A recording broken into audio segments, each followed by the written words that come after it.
Verdade, imparcialidade. Começa agora o programa A Hora da Verdade. A apresentação: Carlos Frederico Gomes. Acabou. O tão esperado julgamento do presidente Lula terminou. Foram tantas discussões, tantas piadas, tantos vídeos, tanta molecagem, tanta bagunça, tanta coisa séria levada na brincadeira, que eu cheguei à conclusão que o nosso país está cada dia mais doente.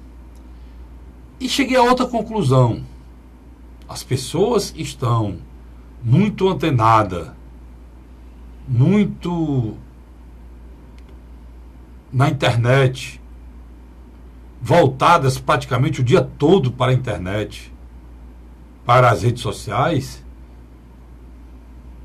não certamente estão também politizadas. Vocês vão me permitir eu dizer uma coisa, muito pelo contrário. O que a gente vê são cada imbecilidade dita na internet, cada argumento sem nenhuma base, atitudes sem nenhum caráter de cidadão. O que a gente vê, claro, é um país dividido entre a prisão ou não de uma pessoa, a prisão ou não de um líder político. E eu não vejo ninguém falar nesse país. Não é pela história do civismo, do verde e amarelo, azul e branco, eu sou herói, você mártir. Nada dessas mentiras que tem muito aí se colocando que são sem ser, nada disso não. Eu estou falando é você, cidadão, você aí, que é pai, ou que é avô como eu, pai e avô como eu, já, né? Apesar de ser muito novo. Está preocupado com o país dos seus filhos, dos seus netos, mas no seu país, cara. Porque você ainda tem anos para viver aqui e vai ralar com dificuldade se esse país não sair dessa bancarrota que ele entrou desde a última eleição do último presidente, que foi a dona Dilma Rousseff, que quebrou o país para ser reeleita. E se fica aqui todo mundo numa discussão, prende o Lula, solta o Lula vai ser preso, como se o Lula preso ou solto pudesse resolver o problema do nosso país. Nem ele preso vai resolver nada para o nosso país, muito menos solto, né? Porque aí a coisa é muito pior. O que é que está acontecendo na realidade? O Lula foi condenado por 3-0, primeiro desmanchando um mantra que o PT criou, né? Não vou ser injusto, que uma parte do PT criou, e tem boa parte, uma parte não concorda com aquilo, é um mantra como se fosse uma seita, de que o presidente Lula foi injustiçado e é um perseguido. E o perseguidor maior, o homem que o persegue e que comete injustiça com ele todo dia, chama-se juiz Moro. Se isso é um fato, ele foi condenado pelo juiz Moro a 9 anos e pouco de cadeia. Então, ele recorreu, como todo cidadão brasileiro tem direito. Recorreu para onde? Para o Tribunal Regional Federal, que fica lá no Rio Grande do Sul. E lá no Tribunal Regional Federal, essa Câmara que decide são 3 desembargadores. E todos os 3 votaram com o juiz Moro.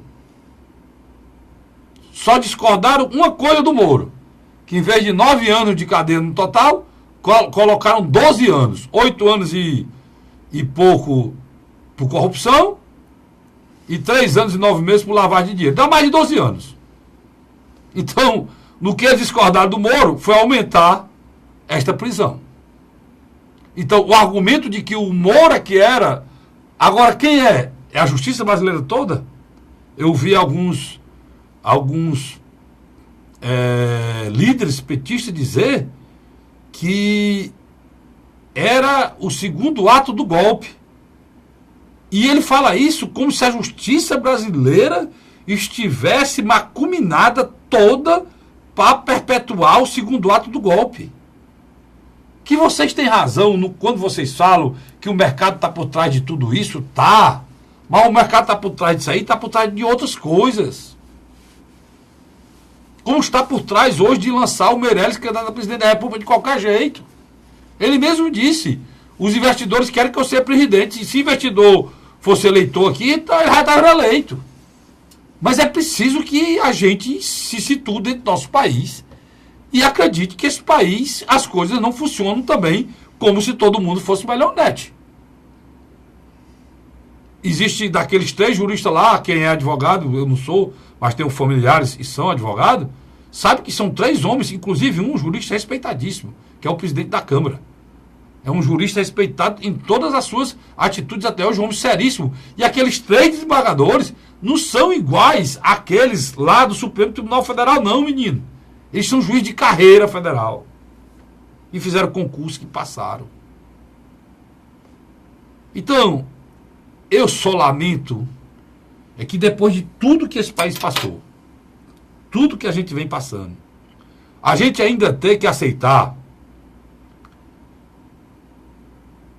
que os recursos judiciais no Brasil intermináveis, apesar de ter pedido 3-0, o presidente Lula ainda tem como fazer uns embargos aí no próprio TRF, mas que não vai dar em nada, que é sobre o próprio, não muda nada na lei, mas ele pode ir para o STJ e pode ir para o Supremo. E tem gente dizendo, e no STJ, enquanto isso não for julgado, ele vai poder continuar com a candidatura dele, porque ele só vai ser declarado inelegível, ele já está inelegível com a condenação, mas só pode ser declarado pelo TSE quando terminar os recursos, né?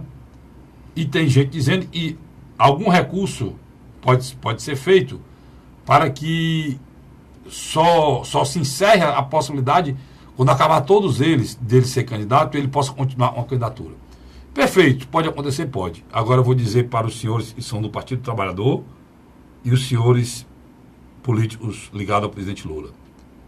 Se vocês fizerem isso, definitivamente vocês não amam esse país. Ou têm qualquer respeito por qualquer cidadão brasileiro. Eu, candidato contra vocês colocando o país numa situação dessa. Vocês já imaginaram chegar no final do ano, o Brasil com o presidente eleito que não pode tomar posse porque um dia os embargos vão terminar.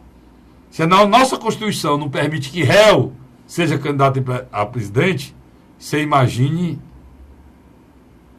um condenado da justiça ser presidente da República. A legislação brasileira não permite que réu seja presidente da República. Se você for eleito presidente da República e virar réu, você tem que ser afastado. Como é que um condenado pode se candidatar e ser eleito? Aí é que eu digo, se vocês tiverem a coragem de fazer isso com esse país, vocês não merecem nem um olhar do eleitor brasileiro. Tá bom? É o que eu penso. Luiz, terminou a novela, né? Pelo menos era para terminar, né? Terminou, mas não acabou, como tudo nesse país, né? O ex-presidente Luiz Inácio Lula da Silva, quando Dilma Rousseff ganhou o segundo turno, em 2014, sob o candidato tucano Aécio Neves, ele chamou ela e disse que era o momento de fazer um novo realinhamento. Disse a mesma: vamos trazer de volta para a equipe econômica o atual ministro da Economia de Michel Temer, Henrique Meirelles. E vamos tentar negociar um acordo melhor com setores descontentes do PMDB. Quando ele dizia setores descontentes, ele estava se referindo a Eduardo Cunha, que naquele momento já estava se organizando para se eleger presidente da Câmara Federal. Em 2015, o Lula vai ao encontro da cúpula do PMDB. Sarney, Romero Jucá, Renan Calheiros, e tenta fazer um grande pacto. Que pacto é esse, Carlos Frederico? Um pacto para tentar evitar que o Lava Jato avançasse. Você se lembra muito bem desse episódio, né? O que aconteceu? Ele tentou também, de novo, chamar Dilma Rousseff para essa realidade. Mas Dilma Rousseff é uma figura que vive num mundo especial dela, tão profundo, que eu acho que ela não tinha noção do que estava acontecendo. Vários companheiros do Partido dos Trabalhadores sendo presos, alguns membros do PMDB já bem começavam a sofrer ameaça de prisão, de processo. Uma coisa é certa, quando Dilma Rousseff tentou impor o nome de Lula a ministra da Casa Civil e o juiz Sérgio Moro vazou aquelas fitas, Carlos Frederico, aquele áudio, o que aconteceu na minha avaliação? Ali foi o momento que o Lula notou que precisava enfrentar pessoalmente Sérgio Moro. Ali ele começou a criar um discurso de presunção de inocência, sendo perseguido por um juiz que queria interromper uma carreira toda ela voltada ao bem-estar do povo. Agora, quando a gente fala povo, né, Carlos Frederico? Depende do povo, né?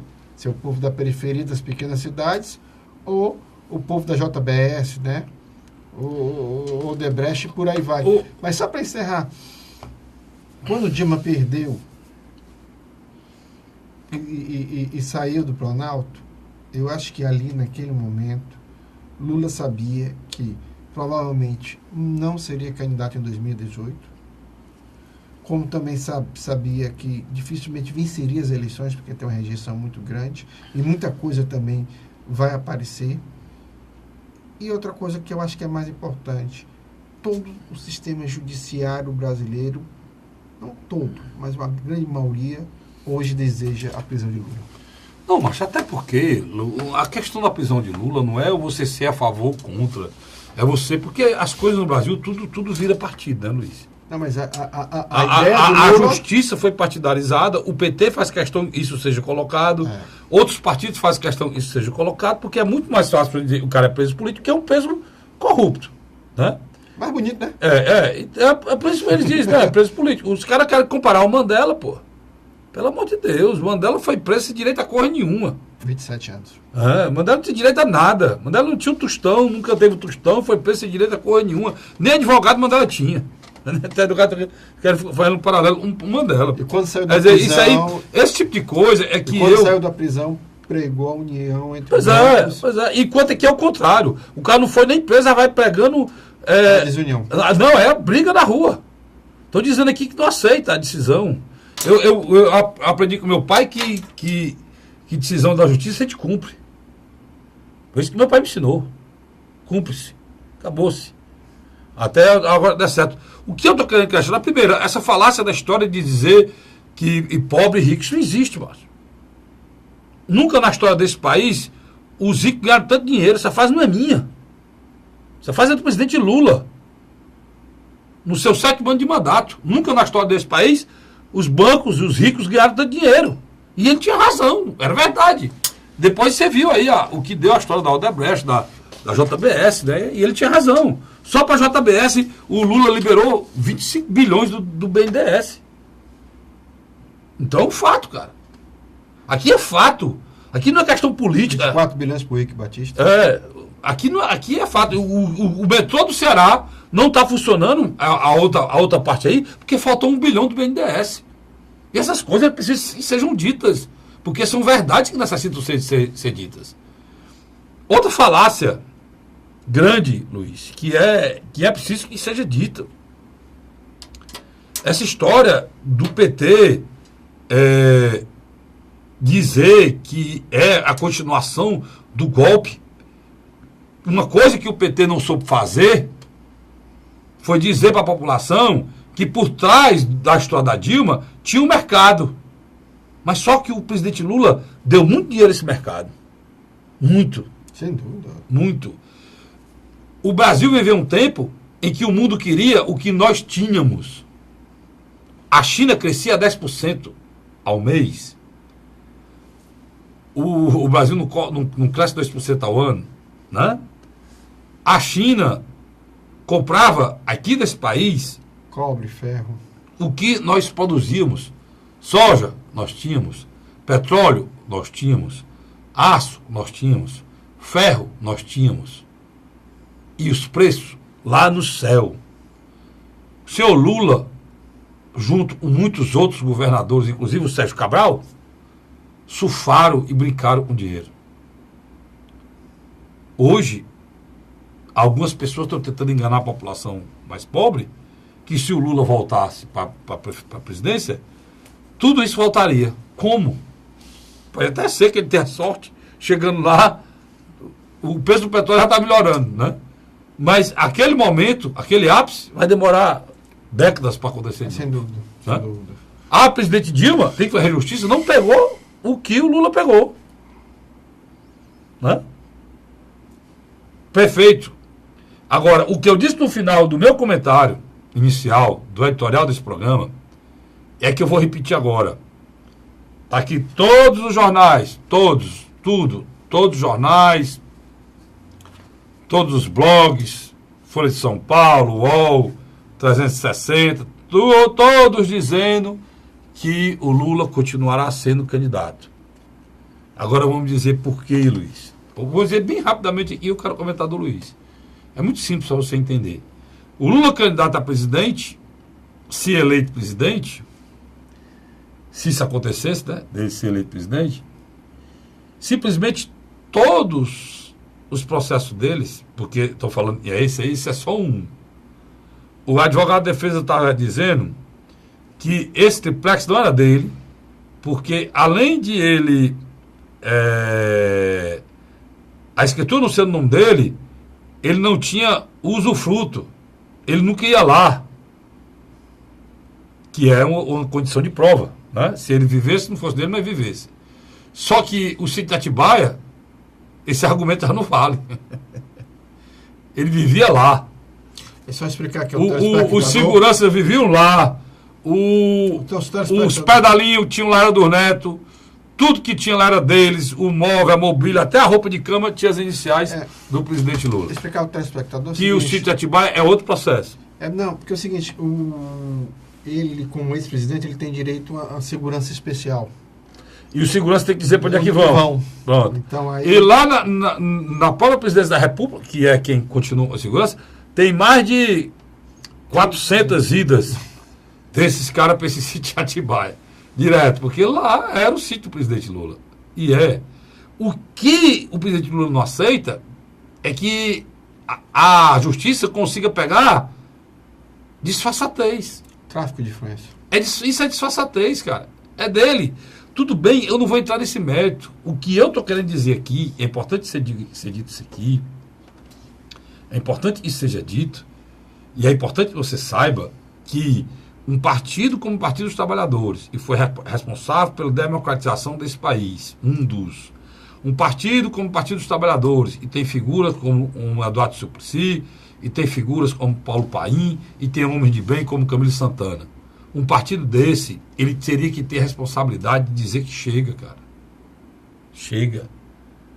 Um partido desse não pode dizer que vai pegar um candidato a presidente e vai colocá-lo sabendo que ele poderá ser eleito e não toma posse, porque ele é um condenado da justiça. E essa condenação não volta mais atrás. Não tem quem volte mais essa condenação. Certo? E esta criatura usar a justiça eleitoral brasileira e uma eleição presidencial de um país de 200 milhões de habitantes para blindá-lo, para não ser preso, Luiz. Está entendendo, Luiz? É o negócio? Porque se ele for eleito, todas as condenações são sobrestadas, né? Elas são colocadas de lado. Por quê? Porque um presidente da República não pode ser julgado pelas coisas que ele fez no passado. Essa lei imunda brasileira. Ele assume a presidência da República, certo? Com um recurso que alguém vai dar, né, dizendo que ele não está condenado ainda, para ele não entrar lá como condenado. Ele assume, é o que ele quer. Seria eleito e reeleito, voltaria o episódio da reeleição, e eleito e reeleito, 8 anos, ele tem 70 aí, Luiz. 71. 8 vai para 80 anos. E os processos já foram o quê? Prescritos. Caducaram. Eles não foram julgados, prescritos. Não puderam andar. Não pode dar um passo enquanto ele for presidente. A mesmo fato em relação ao seu Michel Temer. O Michel Temer, aquelas malas dele lá, ele é só 2 anos. Quando ele terminar o mandato dele, pode ter certeza que ele está muito próximo de ir para a cadeia. Ele sabe disso. Por quê? Porque não tem como sair daquilo ali, não. Daquelas malas, não. Tá certo? Então, eu fico impressionado, Luiz, é a falta de respeito e a falta de responsabilidade desse partido. Por exemplo, alguém no PT tem que dizer, cara, nós não podemos fazer isso com o Brasil, não, macho. Você está entendendo o que eu estou querendo dizer? Do mesmo jeito que um partido luta pela democracia, um partido luta na trincheira democrática para que o país se restabeleça a sua situação normal, é justamente o movimento inverso, Luiz. É você levar o país à anormalidade, entendeu? Porque a democracia brasileira, será que aguenta eleger um presidente e ele não puder tomar posse? De acordo com as últimas pesquisas da Datafolha, Lula tem entre 27% a 33% do eleitorado, um voto estimulado. É um patamar alto? É. Mas para quem já teve 80% de aprovação... É mais alto, Luiz. Não, mas estou dizendo, para quem já teve uma aprovação muito, muito grande, ele já teve uma queda. Rapaz, olha, o Alckmin não decola. Não decola. Concordo com você. É uma candidatura... Eu tenho 2 nomes, se você discordar, pode discordar aqui, que é bom discordando mesmo. Tem 2 nomes que eu acho que vai se o Lula, se eles tiverem o Wilson lançado, o Lula vão ser beneficiados, que é a Marina e o Ciro. Que aí é do lado da esquerda. Se eles tivessem isso também, não fossem tão egoístas, me perdoe aí, meu primo Ciro Gomes, me perdoe, né? Não pegasse um projeto pessoal como se fosse a coisa do mundo. Porque se fosse assim, meu primo velho, eu não falava nem com vocês. Porque se eu precisei uma vez do projeto pessoal meu com vocês nunca ajudaram em nada. Fosse assim, né? E o projeto pessoal não pode ser colocado acima de um país quem tem caráter, né? Quem realmente ama o país, tem dignidade, como meu pai me ensinou, né? E o pai de vocês ensinou também, que eu sei. Eu tô querendo dizer, cara, que vocês já eram para ter se sentado, cara, com a situação que está o país hoje. Doutor Ciro, Dona Marina, né? O próprio Álvaro Dias que poderia... O PSB, que eu não sei quem seria o candidato lá. Eu estou falando na rede, do PDT. Vocês que fazem a esquerda, o centro-esquerda desse país, vocês já eram para ter sentado diante da situação que está, procurado o PT, ter dito pro PT, rapaz, vocês vão destruir esse país, cara. Vocês vão destruir esse país. Porque do outro lado está o Bolsonaro, do outro lado está o Henrique Meirelles, que é o candidato dos investidores. Ele se intitulou candidato dos investidores. E você sabe o que quer dizer isso? É transformar o Brasil numa colônia de exploração de especulador financeiro. É o que vocês querem fazer com o nosso país? Tá aí. O seu Temer quer pegar o BPC, aquele benefício de prestação continuada, Luiz, e botar para 68 anos, mano. Ou seja, para ninguém receber. É muito saco de maldade, né, Carlinhos? É muito saco de maldade. Não é o que você disse aqui, eu digo, Luiz. Quem é o grande cabo eleitoral do Lula? É o Michel Temer. Uma pessoa no meio da confusão dessa notícia sai que ele quer pegar o BPC de 65 para 68 anos. O BPC é um benefício de prestação continuada que é dado para as pessoas pobres, miseráveis, que não têm nenhuma renda, não se aposentaram. Aí é dado por 65 anos. O cara já é pobre, miserável. Tu imagina como é que está a saúde dessa pessoa. 65 anos. Aí essa criatura quer botar para 68, macho. Isso é muita maldade, cara. Um homem desse, quando recebe um benefício desse, ele vai passar no máximo 10 anos um benefício desse, de um salário mínimo. Tem um detalhe, quase sempre ajudando familiares, né? Pois é, rapaz. Ou não a própria saúde, né? Luiz, sinceramente... Estou dizendo, enquanto também a própria saúde, né? Que nós temos que ir já para o segundo bloco, né? Eu vou para o segundo bloco, nós vamos voltar aqui falando sobre eleições, não tem outra coisa a falar. Eleições desse ano. Depois dessa decisão do... principalmente para 2018, eu não vou analisar aqui o Luiz. O Senado Nacional. O Senado Nacional com cada candidatura aqui. Ontem a Globo News teve uma gafe, não sei se foi de propósito, botou alguns candidatos. Primeiro disseram que o ex-ministro Ciro Gomes, foi ministro dos Flores, não sei o quê. Aí botaram que ele era prefeito de Fortaleza. Acabaram com o Roberto Cláudio. Esqueceram o Bolsonaro, a Marina Silva e a Manuela Dávila, mano. Pelo amor de Deus, a Globo News. Aí depois que se passou os vídeos, foi que eles... teve um problema no vídeo. Nada. Daqui pra frente, problema no vídeo é montagem, pessoal. Certo? Problema no vídeo daqui pra frente é perseguição. É não botar foto. É não querer que apareça. Certo? Aprendam isso aí. Eu volto já já. A Hora da Verdade.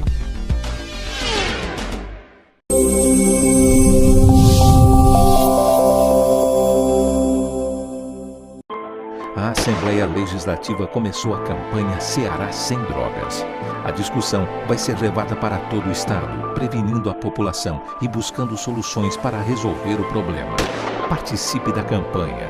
Juntos ficamos mais fortes para combater essa verdadeira tragédia que destrói famílias, futuro e muitas vezes a própria vida. Ceará Sem Drogas, uma luta de todos nós. Assembleia Legislativa do Estado do Ceará. Josélia Arimanteia, Uruoca. Acordo 8 horas, 9 horas, aí carrego o carro e vou lá pegar água. Aí sai distribuindo os comércios. Estrada dessa, pagou de você andar. Você não gasta pneu, tem economia no bolso e anda rápido. Sertanejo pega uma estrada boa, fica feliz, fica contente. Assim como o trecho que liga Uruoca a Martinópole, o governo do Ceará está fazendo mais de 1.000 quilômetros de estradas mais importantes da vida de muita gente. Governo do Ceará.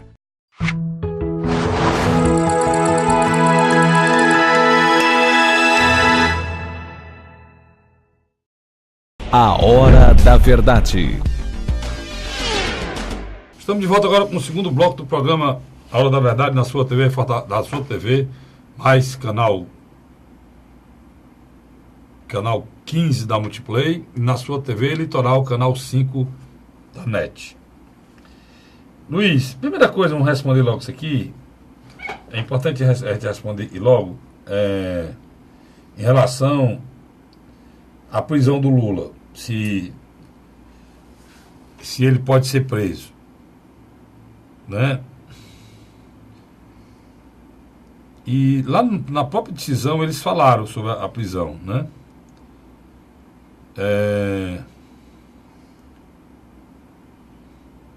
Vamos aqui rapidamente, ó. O placar foi 3-0, a defesa tem um prazo de 2 dias após a publicação do acordo para fazer um embargo de declaração, que é a única coisa que eles podem fazer, ele já falou no início, né, Luiz?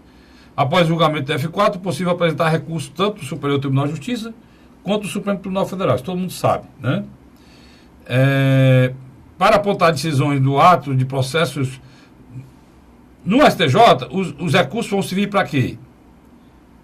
Para apontar decisões ou atos do processo e violam princípios como o de ampla defesa, que eles sempre alegam.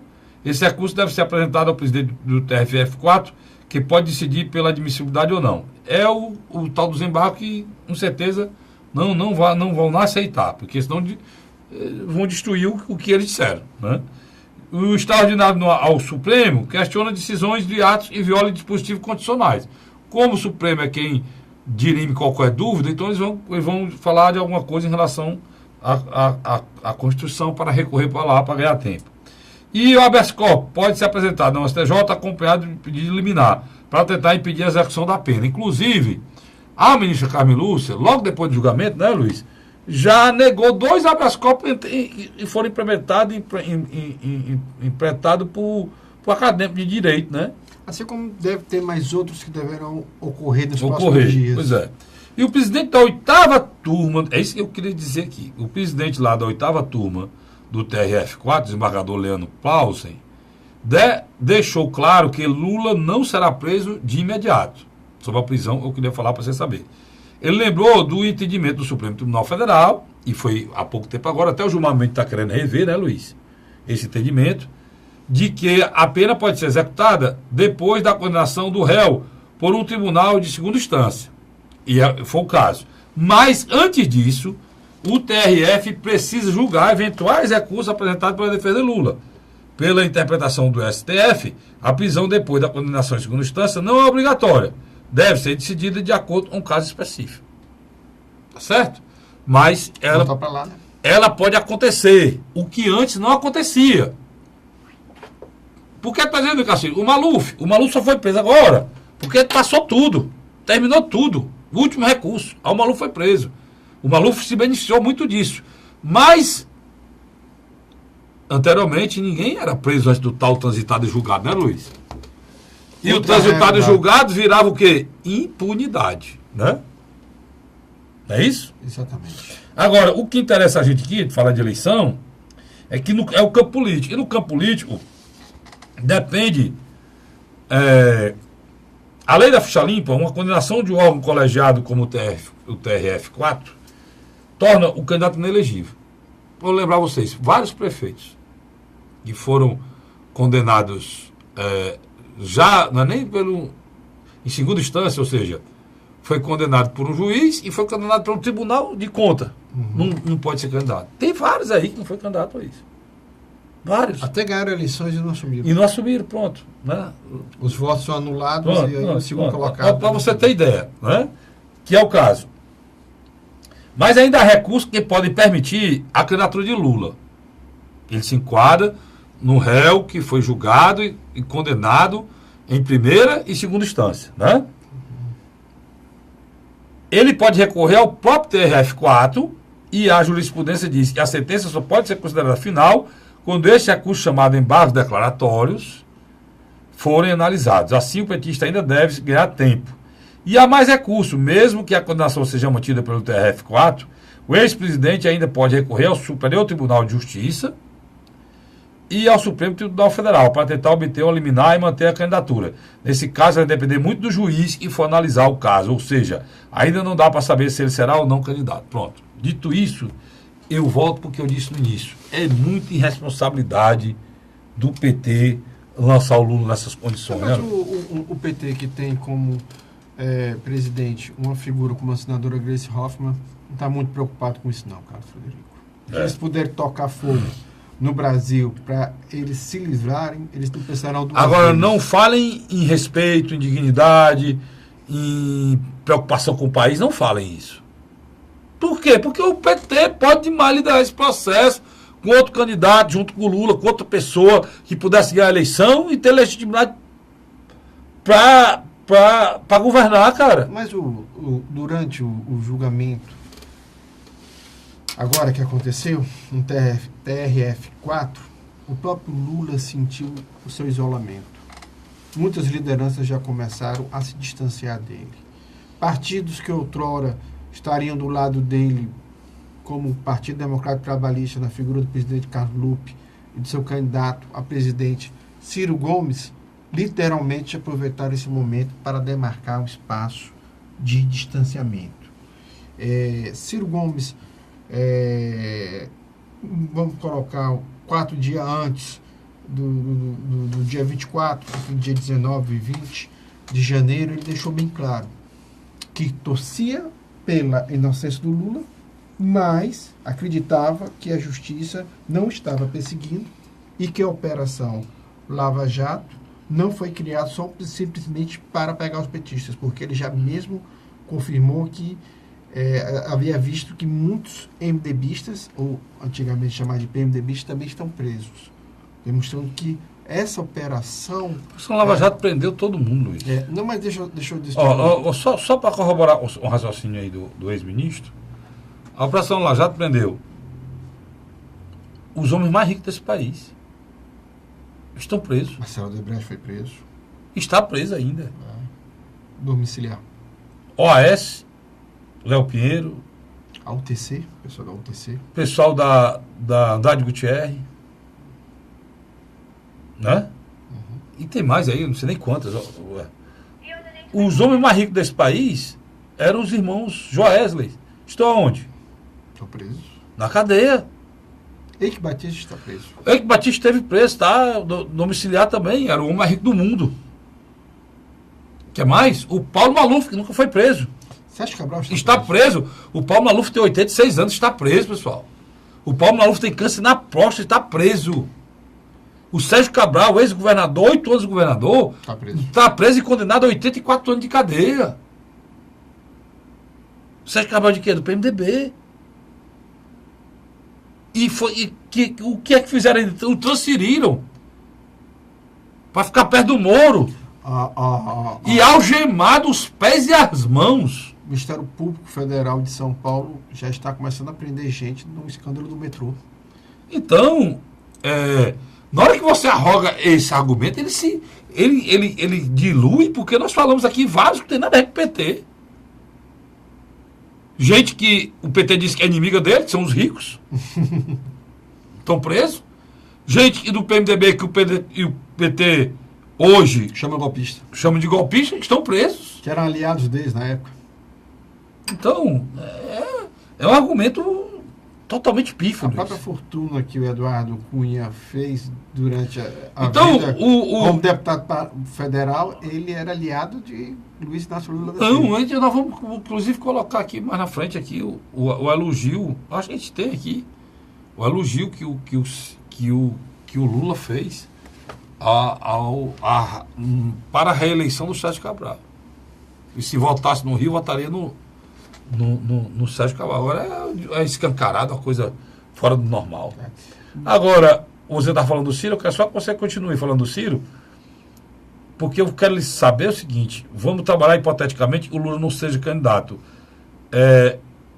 Por Ciro Gomes, muito importante essa candidatura não existir?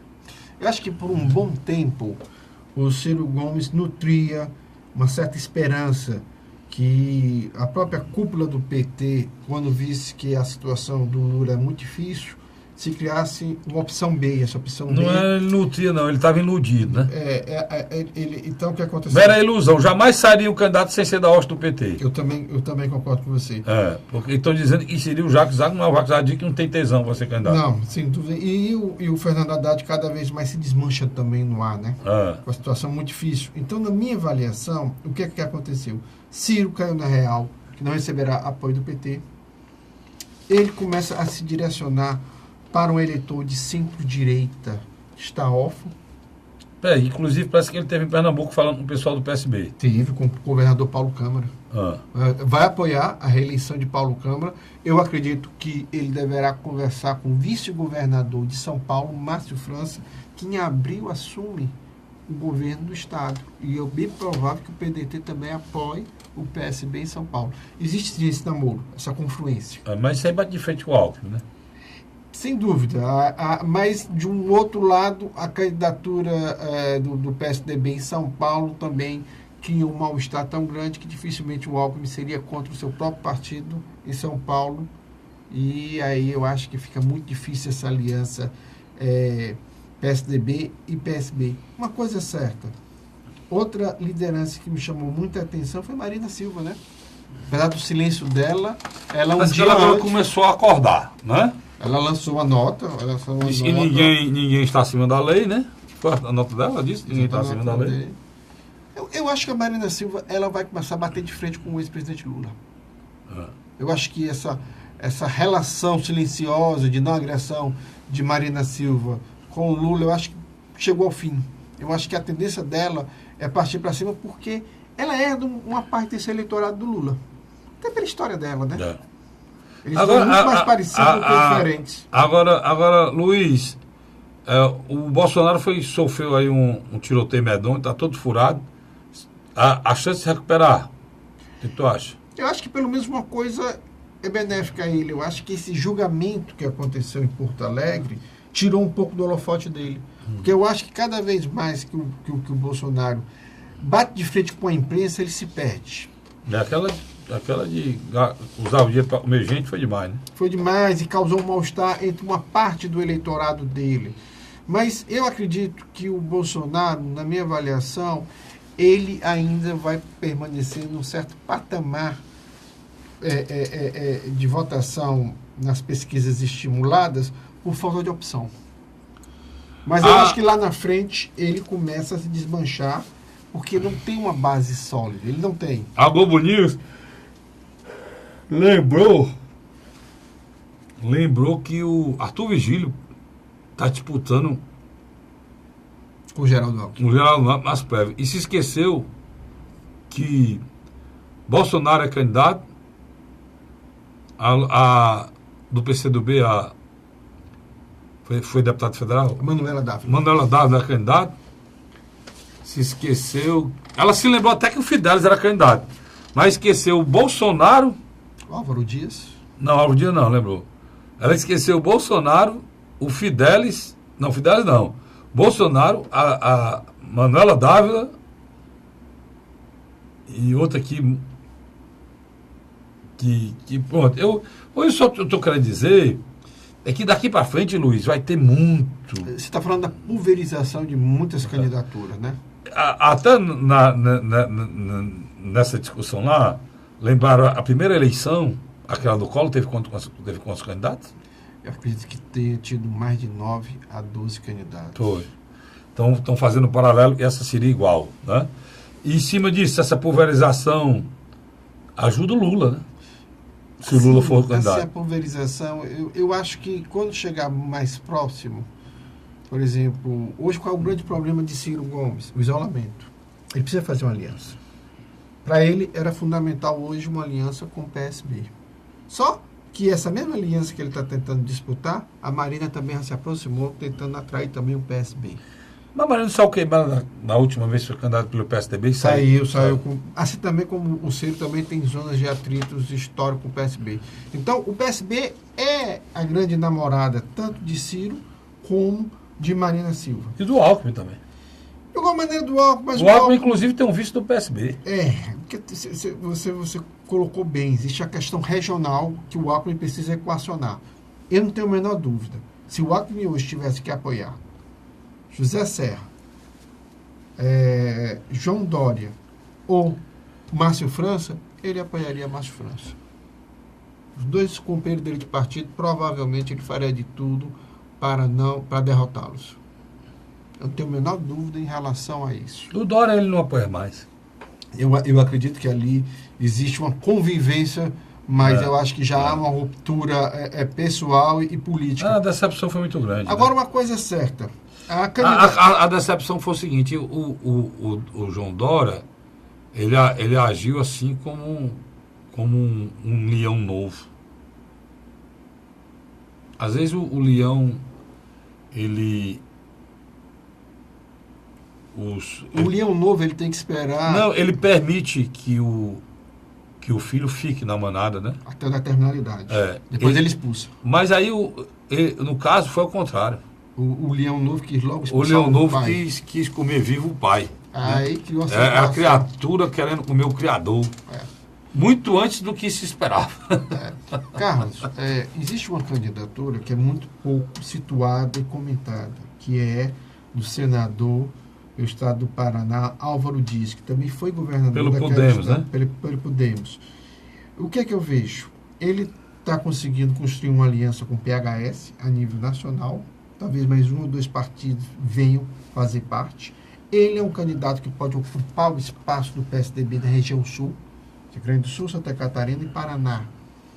É um candidato que pode crescer agora nos próximos dias ou nos próximos meses? Sim.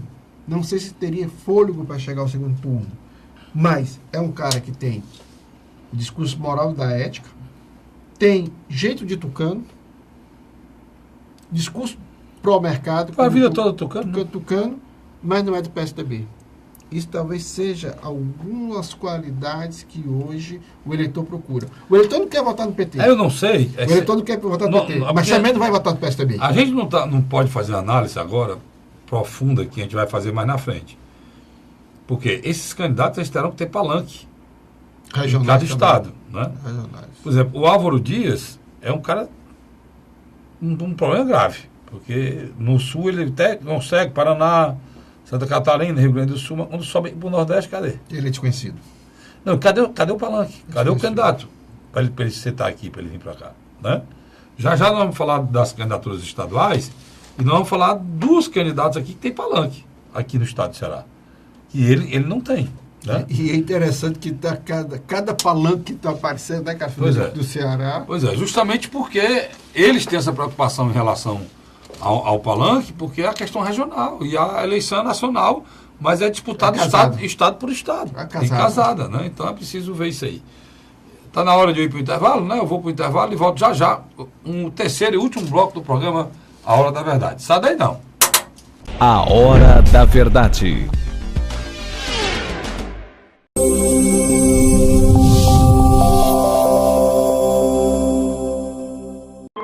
A Assembleia Legislativa começou a campanha Ceará Sem Drogas. A discussão vai ser levada para todo o estado, prevenindo a população e buscando soluções para resolver o problema. Participe da campanha. Juntos ficamos mais fortes para combater essa verdadeira tragédia que destrói famílias, futuro e muitas vezes a própria vida. Ceará Sem Drogas, uma luta de todos nós. Assembleia Legislativa do Estado do Ceará. José de Arimanteia, Uruoca.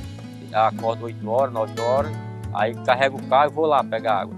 Aí sai distribuindo os comércios. Estrada dessa, faz gosto de você andar, ó. Você não gasta pneu, tem economia no bolso e anda rápido. Sertanejo pega uma estrada boa, fica feliz, fica contente. Assim como o trecho que liga Uruoca a Martinópole, o governo do Ceará está fazendo mais de 1.000 quilômetros de estradas mais importantes da vida de muita gente. Governo do Ceará.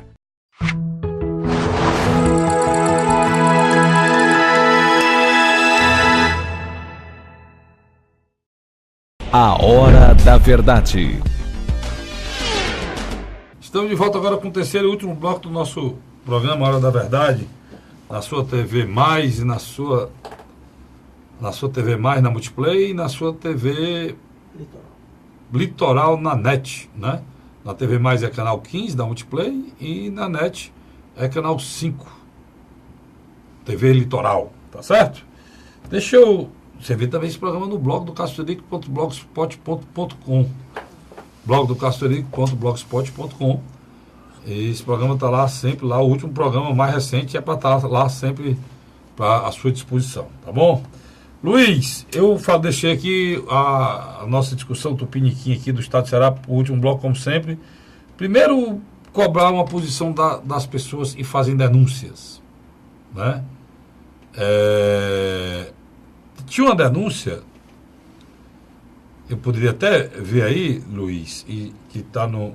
Procurei, Luiz, Sobral de Prima, meu amigo, faz a propaganda do blog. Eu tenho no meu também, eu quero fazer do meu amigo Armandinho, e foi quem primeiro publicou essa notícia, Sobral de Prima, em relação à denúncia que foi vinculada em vários sites aqui no estado de Ceará, contra o ex-governador Cid Gomes, falando de um empréstimo feito no BNB e tal, que o Ministério Público tinha denunciado e colocou como... Não foi denúncia, não. Colocaram já o ex-governador como condenado nesse processo, né? Sobral de Prima. Achou não aí, Luiz? Sobral de Prima. E meu amigo Armandinho, ele mandou para mim muito cedo hoje essa decisão, que é importante a gente dizer por quê. Porque as pessoas fazem a denúncia. Inclusive eu falei disso aqui. E quando sai o resultado, condenação ou absolvição, a gente tem que falar. Isso é responsabilidade de quem tem ética, não é?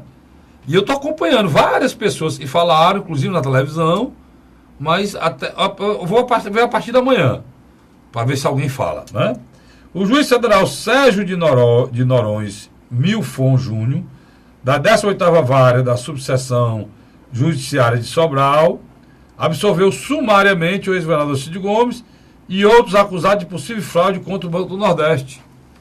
A denúncia que no dia 27 de agosto de 2014, os gerentes gerais de negócio da agência do Banco do Nordeste do Brasil de Sobral, Alci Milhomem de Vasconcelos e Micael Gomes Rodrigues, respectivamente, teriam recebido proposta de financiamento da empresa Corte 8 Gestão e Empreendimentos, LTDA, dos sócios Cid Feira Gomes e Ricardo Sérgio Farias Nogueira, para a construção de um condomínio de galpões, para locação, e teriam emitido parecer favorável ao financiamento pleiteado no valor de R$ 1.335.700, com 100% do valor financiado pelo BNB, no âmbito do programa FNE-MPE, Fundo Constitucional de Financiamento do Nordeste, Programa de Financiamento de Microempresas de Pequeno Porte e Empreendedor Individual, em desacordo com as normas do FNE e com base em previsão de faturamento inexível de empresa mutuária. Segue abaixo o parecer.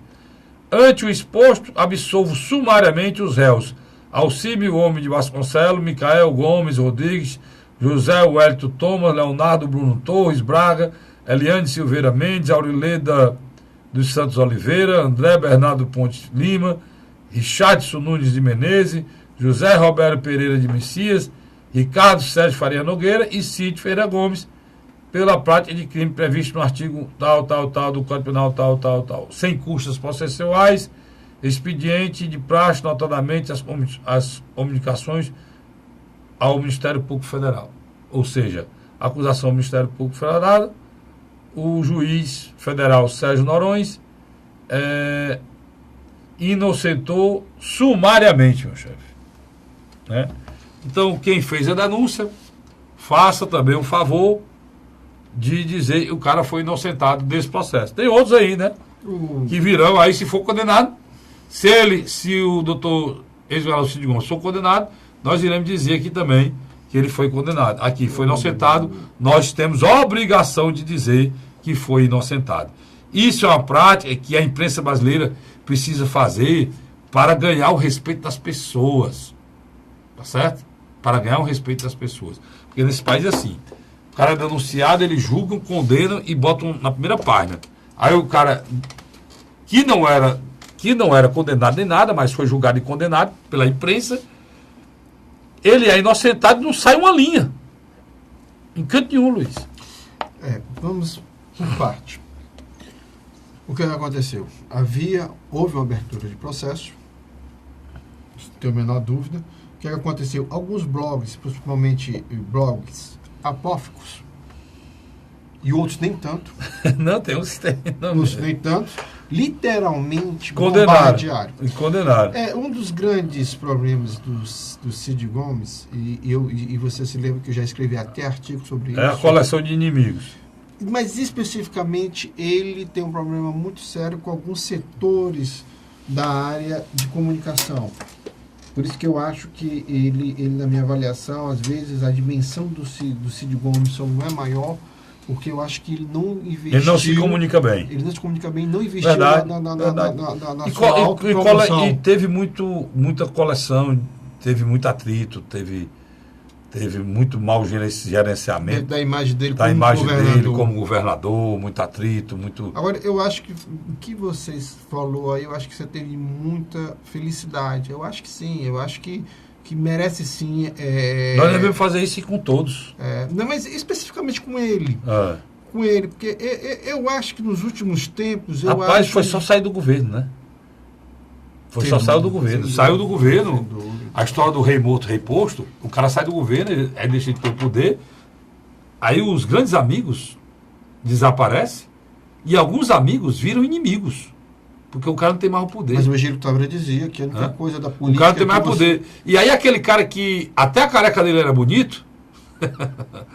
Mas é bom que eles passem por isso. Né? Porque muitas vezes a gente que é sério, a gente que não baba ninguém, a gente vai atrás de ninguém, eles nem olham.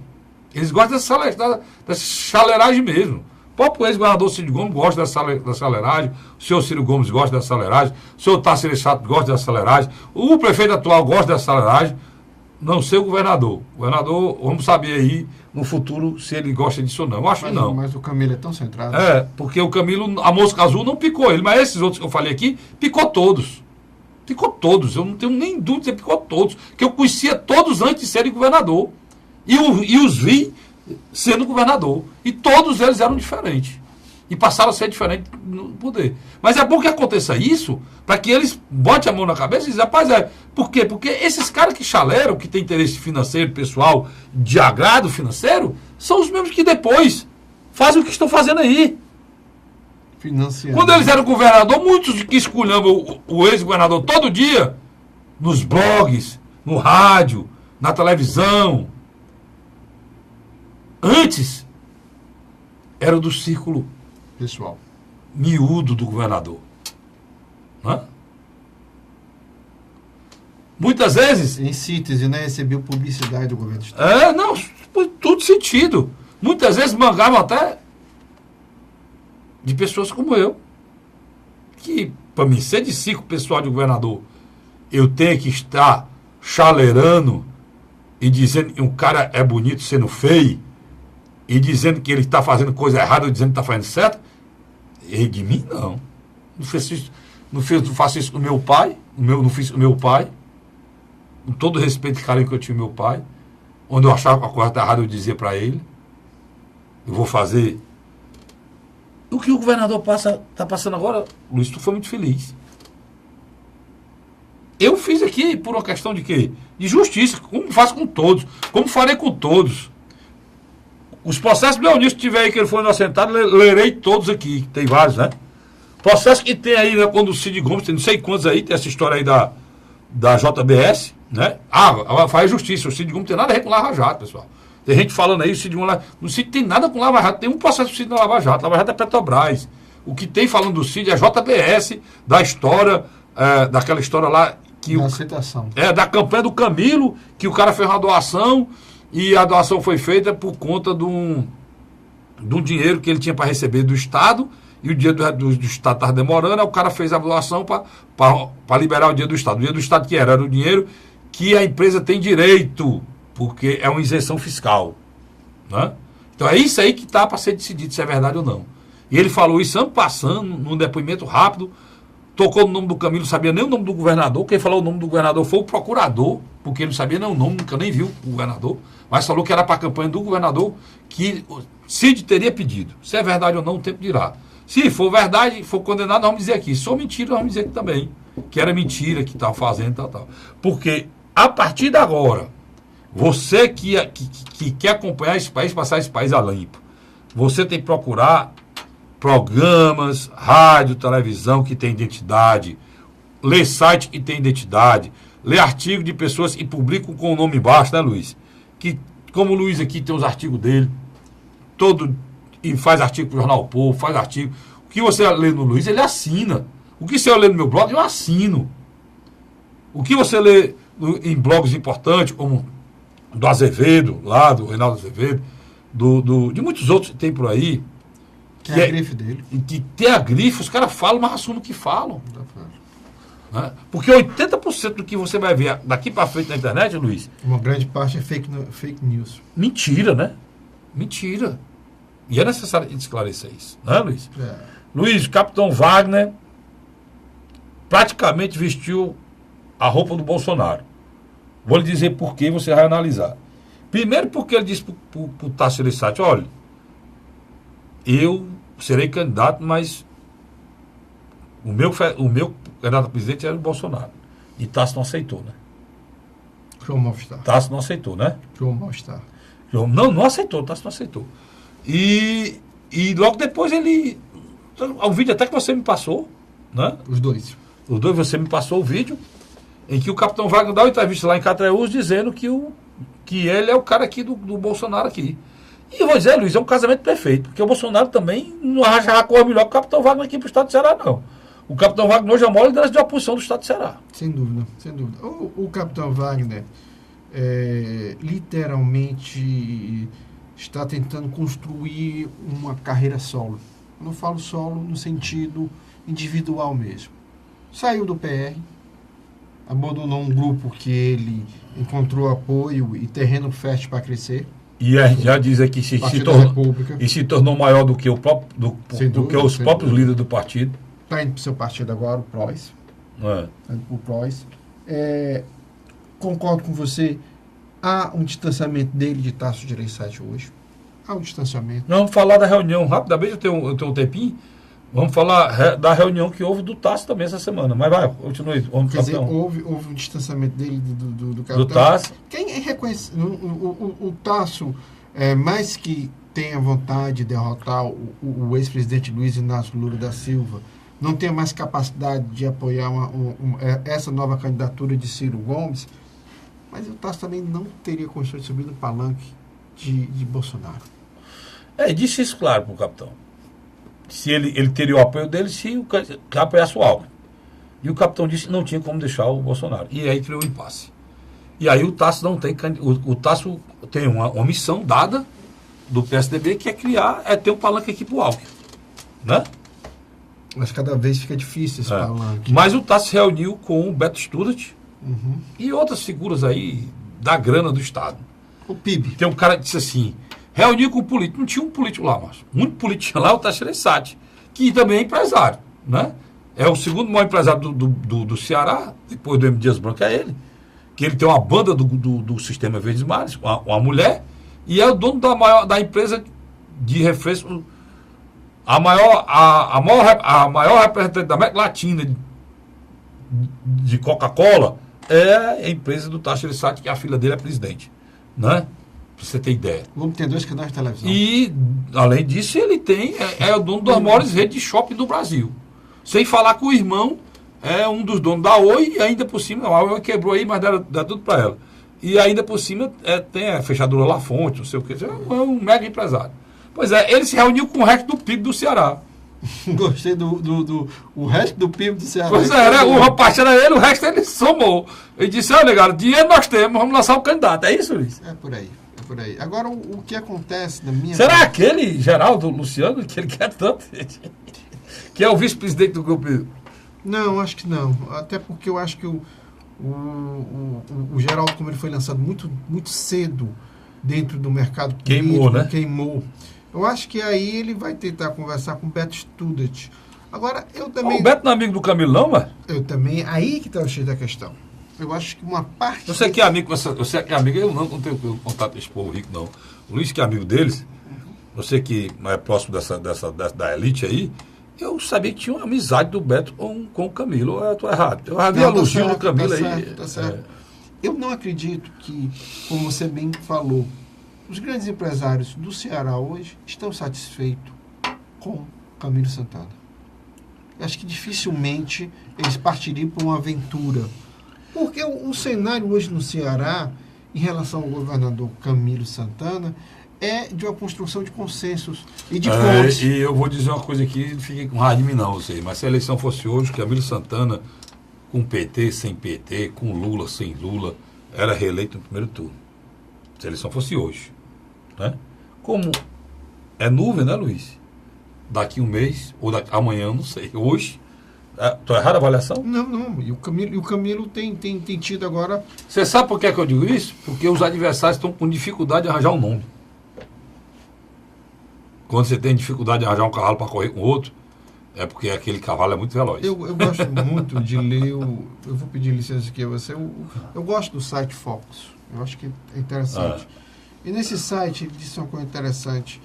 Os jantares marcados entre essas lideranças de oposição. Olha, Carlos Frederico, eu vou ser bem objetivo, o tempo está acabando. Tasso Gereissati e o ex-governador Lúcio Alcântara não se sentam.